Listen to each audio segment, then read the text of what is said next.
오늘 저는 로마서 8장 말씀을 보았는데 이 로마서 8장은 아주 중요한 말씀이에요. 로마서는 전체가 16장까지 있고 성경 중에 보석 같은 책을 로마서라고 합니다. 그래서 로마서는 사도 바울의 교리가 집대성된 아주 중요한 책, 그 중에서도 전반부가 1장에서 8장, 1장에서 8장의 내용이 중요해요.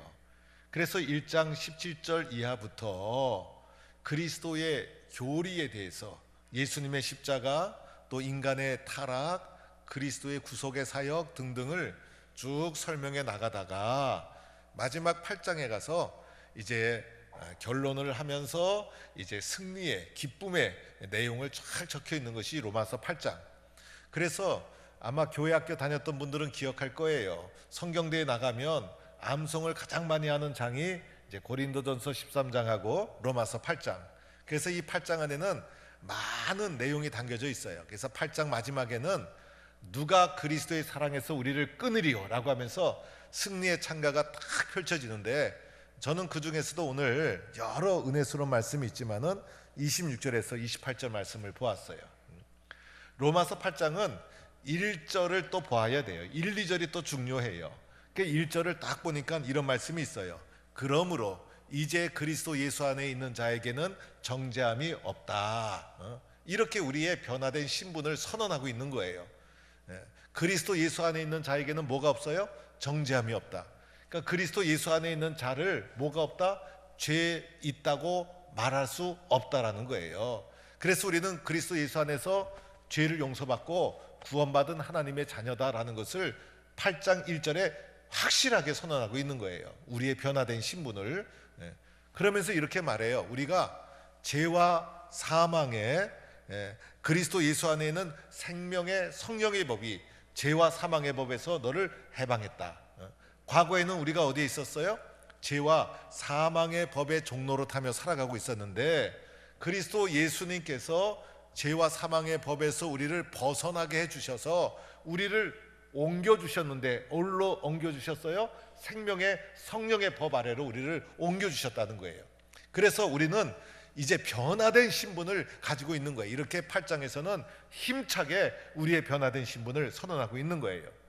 그래서 우리들은 예수님 안에서 결코 정죄함이 없고 죄와 사망의 종로를 타던 옛사람이 그리스도 예수 안에서 변화된 신분을 가졌는데, 이제는 그 변화된 신분이 생명의 성령의 법 아래서 살아가는 이 변화된 신분을 가지게 되었다는 것을 믿으시면 아멘 하시기 바랍니다. 이런 확신을 가져야 돼요. 그래서 과거에는 죄와 사망의 종로를 타던 내가 예수 믿고 나서 이제는 어떤 사람으로? 생명의 성령의 법 아래서 정죄함이 없는 구원받은 하나님의 자녀로 살아가게 되었다는 거예요. 그런데 문제가 있어요. 어떤 문제냐면, 내가 영적으로는 구원받고 예수 믿고 은혜 받고 감격 속에 살아가고 그리고 생명의 성령의 법 아래 살아간다는 것을 느끼고 알겠는데, 육신을 입고 오늘 현재의 삶을 살아가다 보니 세상 속에서 쓰러지고 넘어지고 또 죄와 타협을 하고 옛사람의 모습 그대로 살아가는 우리들의 연약한 모습이 있더라는 거예요. 그래서 우리들이 변화된 내가 오늘 현재 삶 속에서 어떻게 살아가야 되는가? 여러분, 그거 고민되지 않습니까? 구원받았다고 하는데, 하나님의 자녀라고 하는데 변화된 게 없어요. 변화된 게. 그래서 예수 믿고 자녀된 우리들, 이제는 생명의 성령의 법 아래서 살아가는 새 사람으로 살아가야 되는데, 오늘의 삶의 현실 속에서 어떻게 살아가야 되는가에 대한 말씀이 오늘 말씀에 나오고 있는 거예요. 그래서 오늘 26절 말씀을 딱 보니까 이렇게 쓰여져 있어요. 이와 같이 성령도 우리의 연약함을 도우시나니. 오늘 이 말씀 속에서 연약함이란 단어를 주목해 봐야 하는 거예요. 왜 우리가 생명의 성령의 법 아래서 능력 있게 살지 못할까? 육신이 연약하기 때문인 거예요. 우리는 연약한 존재예요. 이 연약함이라는 것은 무능력, 열등감, 무력감, 부족함 등을 나타내는 것으로 모든 종류의 결핍을 말하는 용어가 연약함이라 할 수가 있어요. 그래서 사도 바울이 연약함이란 단어를 의도적으로 여기다 딱 삽입을 해서 사용하고 있는 거예요. 우리 모든 인간은 어떤 존재? 연약한 존재.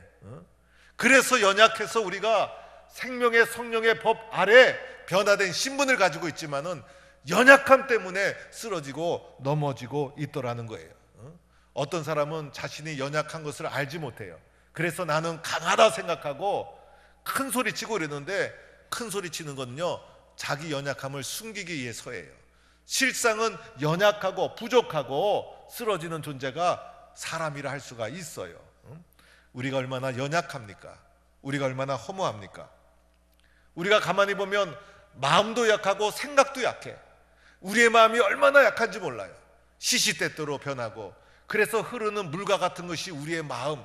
여러분의 마음을 여러분이 믿을 수가 있습니까? 어떨 때는 내 마음이 왜 이럴까? 내가 나를 믿을 수가 없어요. 그래서 어떨 때는 저 사람이 좋아졌는데 이상한 소리 하나만 들으면 마음이 순식간에 바뀌어서 미움으로 변하는 것도 순식간이에요. 그래서 우리의 마음이 아침이 다르고 저녁이 다르고 변덕이 심하고, 그래서 내 마음이 너무나 약해. 어려움 처하면 갑자기 두려움이 찾아오고 공포가 밀려오고 염려가 밀려오고. 그래서 우리의 마음이 연약한 마음이라는 거예요. 생각도 그렇죠. 여러분의 생각이 온전합니까? 그렇지가 않아요. 아무리 내가 잘나고 똑똑하고 완벽한 생각이라 할지라도 그 생각을 내놓고 보면 다른 사람이 지적하고 문제를 말하고 그럴 때 보면요, 아, 내 생각이 부족했구나. 그래서 우리의 생각은 늘 부족하고 연약한 것이 우리의 마음이요 생각이라 할 수가 있어요. 그뿐만이 아니죠. 우리의 육신도 약해요. 여러분, 우리의 육신이 강합니까? 우리가 왜 운동을 열심히 합니까? 약하기 때문에. 좀 더 튼튼하고 강해지려고 열심히 운동을 하려고 하는 것이죠. 사람들 보면요, 병 없는 사람이 거의 없어요. 저도 식사를 하고 나면 옆에 있던 이 목사님이나 친구분들이 음식 먹고 나서는 주머니에서 뭘 하나 탁 꺼내가지고 손에 이게 한 모금에서 입에 턱 털어넣는데 딱 보니까 약 안 먹는 분이 별로 없어요. 그래서 옆에 있는 분 약 먹는 거 딱 보면 저보다 약이 많으면 제가 괜히 기분이 좋아요. 우리 육신도 머리끝부터 보면 머리에도, 저도 머리가요 많았었어요. 숱이 시꺼멓게 많았는데 어느 날부터 머리가 허해지고 빠지기 시작하고, 그래도 지금 이 정도는 괜찮은데 어느 날 제가 이 영상에서 이렇게 고개 숙인 제 모습을 보니까 허하게 속이 보이더라고요. 야, 내 머리가 언제 저렇게 빠졌나. 그래서 머리털뿐만 아니라 고혈압 약 먹어야 되지, 눈에는 또 백내장 오지, 귀는 또 안 들리지, 임플란트 해야 되지, 목도 아프지, 어깨도 아프지, 허리도 아프지, 관절도 아프지. 우리 이성규 장로님 오늘 기도하셨는데 다리가 아프셔서 그렇게 고생하셨대요. 발도 아프지. 온몸이 약한 것이 우리들의 존재다라고 할 수가 있어요. 그래서 예수님께서도 시험에 들지 않게 깨어 기도하라. 마음에는 원이로되 뭐가 약해요? 육신이 약한 거예요. 우리의 마음도 약하고 육신도 약하고 그런 것이 우리들의 모습이다. 또 우리들의 욕심과 욕망에 약해. 우리들은 이기적인 존재여서 욕심 앞에 너무나 약하고 욕망 앞에 너무나 약하고, 그래서 욕심 앞에 쓰러지고 욕망 앞에 쓰러지고, 그런 것이 우리의 존재예요. 예수님의 제자들 가운데서도 예수님을 3년 동안 직접 따라다니고 말씀을 들었음에도 불구하고 예수님의 뜻에 관심이 없었어. 예수님이 예루살렘 성에 입성할 때 예수님은 너무나 갈급해서 겟세마네 동산에서 땀방울이 핏방울이 되도록 기도하시고, 예루살렘 성을 향해 들어갈 때는 십자가를 향하여 들어가는 것인데 제자들은 예수님의 뜻이 뭔지도 모르고 예수님 앞에 한다는 얘기가, 예수님 예루살렘 성에 입성해서 하나는 좌편에 하나는 우편에, 하나는 국무총리에 하나는 비서실장에 좀 앉혀주세요. 이렇게 청탁했던 것이 제자들의 모습. 어쩌면 우리들도 내 욕심 내 욕망 때문에 주님의 뜻을 모르고 오늘도 믿음의 길을 걸어가고 있다라고 할 수가 있어요. 그래서 우리들은 항상 내 욕심 내 욕망이 먼저고 내 욕심과 내 욕망 앞에 약하고 약한 것이 우리들의 모습이다 할 수가 있어요.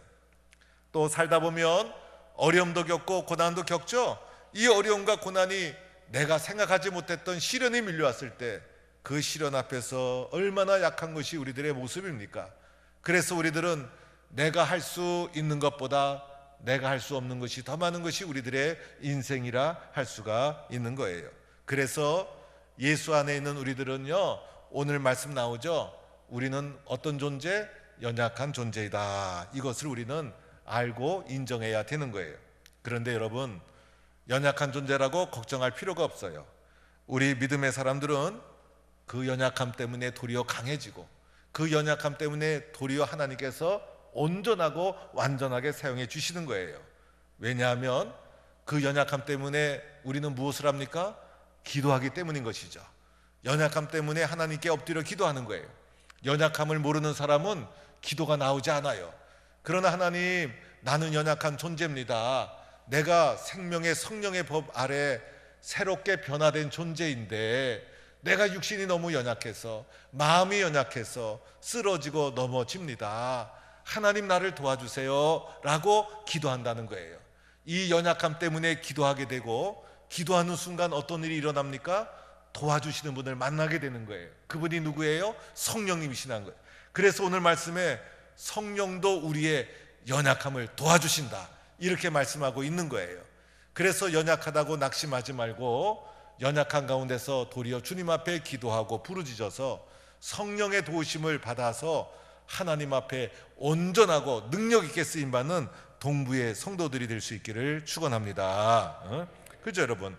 그래서 우리가 이렇게 기도해야 되는데, 기도라는 것이 이렇게 중요한데 사실은 우리가 어떻게 기도해야 될지도 잘 모르고, 무엇을 기도해야 될지도 잘 모르고, 그리고 왜 기도해야 될지도 잘 모르는 것이 우리들의 모습이에요.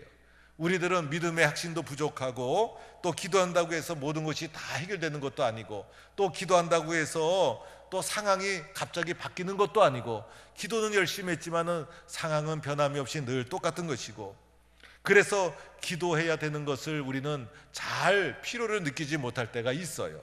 그리고 또 기도의 대부분이 보면요, 나의 뜻을 구하는 거예요. 내 생각. 사람이 언제 기도합니까? 자기가 어려워야 기도하는 거예요.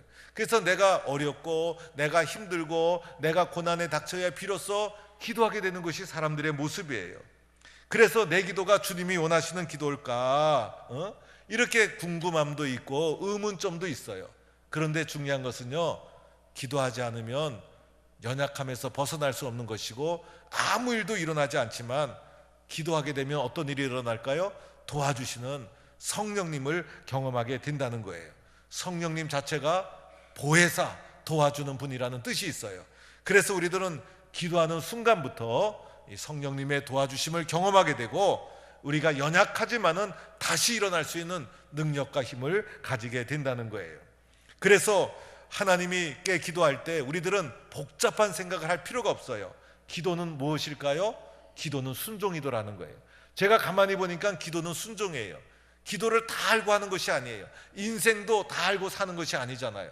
기도는 뭐예요? 기도는 순종이더라는 거예요. 그리고 기도하는 순간부터 성령께서 나를 도와주시는 거예요. 기도하는 순간부터 나를 도와주셔서 기도의 결과도 모르고, 기도의 동기도 모르고, 기도의 규모도 모르고, 기도의 뜻도 잘 모르지만은 기도하는 그 순간부터 성령께서 도와주셔서 연약하고 부족한 기도임에도 불구하고 하나님의 뜻대로 기도할 수 있도록 성령께서 나를 도와주시고 있다는 거예요.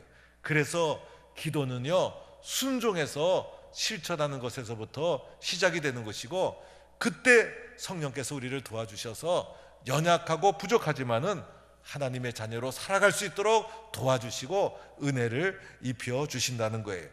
그래서 우리 성도들은요, 늘 깨어 기도하는 자가 되어야 하는 거예요. 기도의 자리를 늘 찾아야 되는 거예요. 생활 속에서도 늘 기도하고, 생활 속에서도 하나님 하고 부르는 순간 힘이 나고 위로가 되는 거예요. 그리고 찬송도 부르고, 또 교회에서도 기도 시간을 늘 기억해야 되는 거예요. 심야기도, 새벽기도, 예배 시간 끊임없이 기도의 끈을 놓지 않으면 나는 부족하고 연약하지만은 기도하는 그 사람을 성령께서 도와주신다는 거예요. 하나님은 어떤 분일까? 하나님은요, 우리의 마음을 다 아시는 분이에요. 그래서 오늘 본문 말씀에도 마음을 살피시는 이렇게 나오잖아요. 하나님은 우리의 마음을 다 살피셔요. 하나님은 우리의 마음을 다 들여다보고 있어요. 하나님 앞에 아무것도 숨길 수가 없어요. 그래서 하나님은 우리의 마음을 다 아시는 분, 이 하나님께서 성령님을 통해서 우리의 마음을 다 보듬어 주시는 거예요. 그래서 기도할 때 하나님은 성령님을 통해서 우리의 마음을 보듬어 주시고, 우리의 마음이 하나님의 뜻대로 구할 수 있도록 성령께서 말할 수 없는 탄식, 안타까운 마음을 가지고 우리를 도와주시고 있다는 거예요. 그래서 우리들로 하여금 기도의 시작은 부족했지만은 기도에 순종해서 실천하는 순간부터 하나님의 뜻대로 구할 수 있도록 도와주시고 힘을 주시고, 그래서 우리들이 생명의 성령의 법 아래서 은혜의 삶을 살아갈 수 있도록 도와주시는 분이 바로 성령님이시고, 우리는 기도할 때 이런 은혜를 잊게 된다는 거예요. 나의 등 뒤에서 나를 도우시는 주, 나의 인생 길에서 지치고 고나여 매일처럼 주저앉고 싶을 때 나를 밀어주시네. 일어나 걸으라, 내가 새 힘을 주리니. 일어나 너 걸으라, 내 너를 도우리. 다 같이 한번 불러봅시다. 나의 등 뒤에서 쉬는 주, 평안히 길을 갈 때 보이지 않아도 지치고 곧하여 넘어질 때면 다가와 손 내미시네. 일어나 걸어라, 내가 새 힘을 주리니. 아멘. 일어나 너 걸으라, 내 너를 도우리. 할렐루야. 제가 이 가사를 설교 준비하다가 이 찬양 한번 불러보고 또 이 가사를 쭉 살펴봤어요. 늘 잘하는 찬양이지만은 나의 등 뒤에서 나를 도우시는 분, 예수님은 앞장서서 우리가 가는 길을 이끌어 주시기도 하지만은 등 뒤에서 나를 밀어줘요. 이 등 뒤에서 밀어주는 게 얼마나 큰 힘이 되는지 몰라요. 일어나라, 앞으로 나가라, 주저앉지 말아라. 예수님께서 등 뒤에서 막 밀어주고 있는 거예요. 나의 인생길에서 지치고 고나여, 살다 보면 지치고 고나고 쓰러질 때가 있죠. 가사가 이렇게 나와요. 매일처럼 주저앉고 싶을 때, 매일매일 주저앉고 싶어. 매일매일 순간순간이 어려워. 매일매일 순간순간이 얼마나 힘든지 몰라. 그때마다 등 뒤에서 다시 앞으로 나가라 라고 하면서 밀어주시는 분이 누구? 예수님이라는 거예요. 2절에도 이렇게 가사가 나와요. 나의 등 뒤에서 나를 도우시는 주, 평안히 길을 갈 땐 보이지 않아도, 평안할 땐 주님이 잘 보이지 않아. 근데 문제는 지치고 고나여 넘어질 때, 지치고 고뇌서 넘어지고 쓰러질 때 그 자리에서 하나님 앞에 기도하는 거예요. 주님 도와주세요. 쓰러졌을 때, 그럴 때 나를 손잡아 주시는 주님의 손, 다가와 손 내미시네. 주님이 내 손잡아 일으켜 세워주시는 거예요. 일어나라, 함께 가자 도와주시는 거예요. 3절에도 이렇게 나와요. 나의 등 뒤에서 나를 도우시는 주, 때때로 뒤돌아보면. 왜 뒤돌아볼까요? 불안해서, 그리고 힘들어서, 혹시 주님 내 곁에 없는 것 아닐까? 그래서 뒤돌아보니 주님이 계세요, 안 계세요? 여전히 계신 주, 잔잔한 미소로 나를 바라보시며 나를 재촉하시네.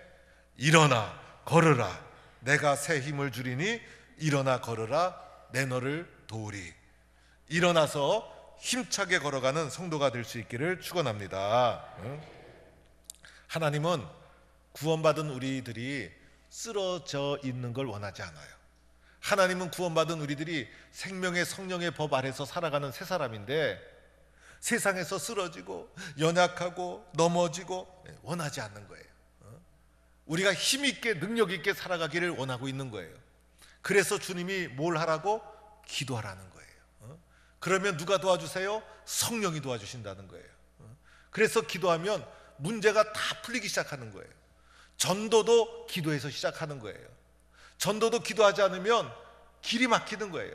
그러나 기도하다 보면 전도해야 될 사랑하는 영혼이 보이고, 기도하다 보면 방법도 열리고, 기도하다 보면 자신감도 생기고, 기도하다 보면 그 영혼이 너무 안타까워서 그 영혼을 위해서 눈물을 흘리게 되고, 기도하다 보면요 그 사람과 관계도 좋아지고, 기도하다 보면 그 사람을 만날 수 있는 계기를 성령이 인도해 주시고, 모든 것이 기도에서 시작이 되는 거예요. 기도하면 누가 도와주세요? 성령님이 도와주시는 거예요.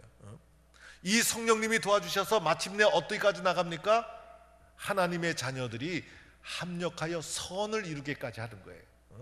여기서 말하는 선은 예수 그리스도를 말하는 거예요. 내가 좋은 것 그거 말하는 거 아니에요. 선이라는 것은 예수 그리스도 한 분뿐이에요. 그래서 기도하여 성령의 도우심으로 하나님의 자녀로 살아가는 우리들 한 사람 한 사람의 마음이 합쳐져 가지고 무엇을 이루어요? 선을 이룬다는 것은 주님의 뜻을 이 땅에 드러나게 된다는 거예요. 복음을 전하고 예수님을 자랑하고 예수님을 증거하고, 우리들의 삶의 초점은 누구예요? 바로 예수님이에요. 우리가 같이 교회를 섬기면서도요, 내가 드러나면 부끄러워, 내가 드러나면 오래가지 않아.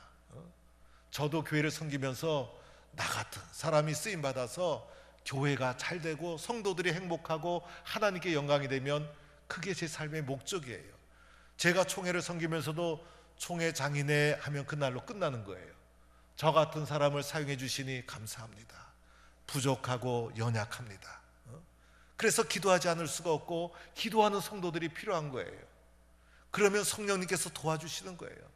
나 같은 사람을 사용해서, 나 같은 사람이 불쏘시개가 되어서 우리 교단이 살고 한국교회가 살면 그것으로 되는 거예요. 드러나는 것은 누구예요? 하나님이 드러나고 예수님이 드러나면 되는 거예요. 그래서 우리들은 하나님의 사람으로 세상에 선한 영향력을 끼치는 믿음의 용사가 되어야 하는 거예요. 오늘도 우리는 연약하다고 낙심할 필요가 없어요. 그리고 힘들고 어렵다고 포기할 필요도 없어요. 우리가 기도할 때 누가 도와주십니까? 성령님께서 도와주시는 거예요. 성령님께서 도와주시면 이루지 못할 일이 하나도 없는 거예요. 그리하여 하나님의 용사로 서로가 마음을 합치고 합력해서 이 땅 위에 무엇을 이루어요? 하나님의 선한 영향력을 끼쳐 나가는, 예수 그리스도만이 드러나고 빛나게 하는 하나님의 사람으로 쓰여지는 거예요. 오늘도 이러한 믿음의 길을 담대히 걸어가는 용사가 되기를 간절히 축원합니다.